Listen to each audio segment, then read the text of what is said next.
હવે વાત કરીશું પહેલા વરસાદે ખોલી પોલ।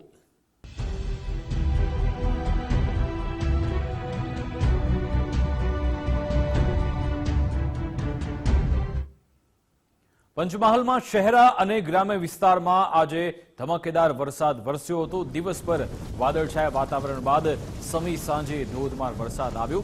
શહેરામાં અણિયા ચોકડી વિસ્તારમાં વરસાદી પાણી ભરાઈ ગયા હતા। શહેરોમાં અનેક જગ્યાએ પાણી ભરાઈ ગયા। વરસાદી પાણી ભરાતા વાહન ચાલકો પરેશાન થયા હતા। પ્રથમ વરસાદમાં જ પાણી ભરાતા લોકો હેરાન પરેશાન થયા।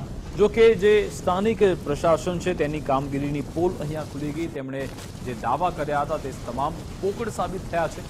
શહેરમાં ધોધમાર વરસાદને પગલે ખેડૂતોમાં ચોક્કસથી આનંદની લાગણી છે, પરંતુ શહેરીજનો આજે પરેશાન થયા હતા, કારણ કે જે વરસાદી પાણી ભરાયા તેના કારણે અનેક જગ્યાએ ટ્રાફિક જામની સ્થિતિ, અનેક લોકોના વાહન ખોટકાઈ ગયા હતા। અનેક જગ્યાએ લોકો પરેશાન થયા હતા। ઘૂંટણસમા પાણીમાંથી લોકોને પસાર થવું પડ્યું।